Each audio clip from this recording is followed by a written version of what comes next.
এরপর নজর রাখবো যে খবরের দিকে। বাঁকুড়ার চালকলে ভয়াবহ অগ্নিকাণ্ড, ভস্মীভূত গোটা গোডাউন।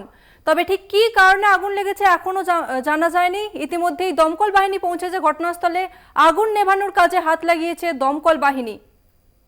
বাঁকুড়ার চালকলে ভয়াবহ অগ্নিকাণ্ড, আপনারা দেখতে পাচ্ছেন সেই ছবি কলকাতা টিভির পর্দায়। চালকলে ভয়াবহ অগ্নিকাণ্ড, ইতিমধ্যেই দমকল বাহিনী তারা পৌঁছেছে, আগুন নেভানোর কাজে হাত লাগিয়েছে। আরো বিস্তারিত জানবো, আমাদের প্রতিনিধি রয়েছে আমাদের সঙ্গে। স্বরূপ, কি জানা যাচ্ছে, কি কারণে আগুন লেগেছে?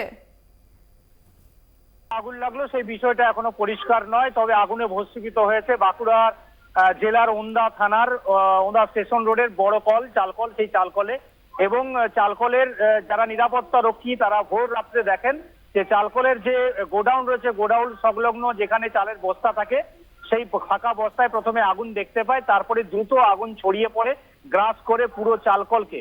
চালকলের মেশিনপত্র থেকে শুরু করে চালকলের মধ্যে থাকা রেশনের জন্য যে লেভির চাল, সেই চালও কিন্তু পুরো চারকার হয়ে গেছে। হাজার হাজার বস্তা পুরো চাল ক্ষতিগ্রস্ত হয়েছে। যদিও আগুন এখনো পর্যন্ত নিয়ন্ত্রণে নিয়ে আসা সম্ভব হয়নি।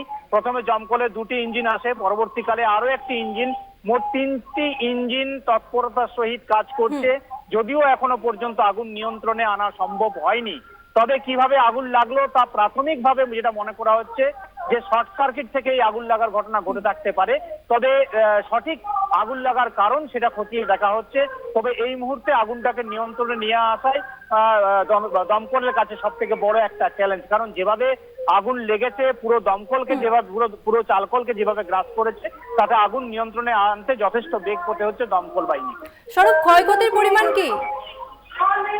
দেখো, এখনো পর্যন্ত ক্ষয়ক্ষতির পরিমাণ জানা যায়নি। তবে চালকলের যিনি মালিক রয়েছেন তিনি যেটা বলেছেন যে চালকলের যে মেন মেশিনপত্র সেগুলো সব পুড়ে ছাই হয়ে গিয়েছে। পাশাপাশি চালকলের মধ্যে যে গোডাউন, সেই গোডাউনে যে রেশনের জন্য যে লেভির চাল, সেই লেভির চালের বস্তা প্রায় 5 থেকে 6 হাজার বস্তা চাল নষ্ট হয়েছে, আগুনে পুরো ভস্মীভূত হয়েছে, এমনটা প্রাথমিকভাবে জানিয়েছে চালকলের মালিক। আপনারা দেখতে পাচ্ছেন সেই ছবি, বাঁকুড়ার চালকলে ভয়াবহ অগ্নিকাণ্ড। ইতিমধ্যেই দমকল বাহিনী তারা পৌঁছেছে, আগুন নেভানোর কাজে হাত লাগিয়েছে দমকল বাহিনী। যুদ্ধকালীন তৎপরতায় চলছে উদ্ধার কাজ।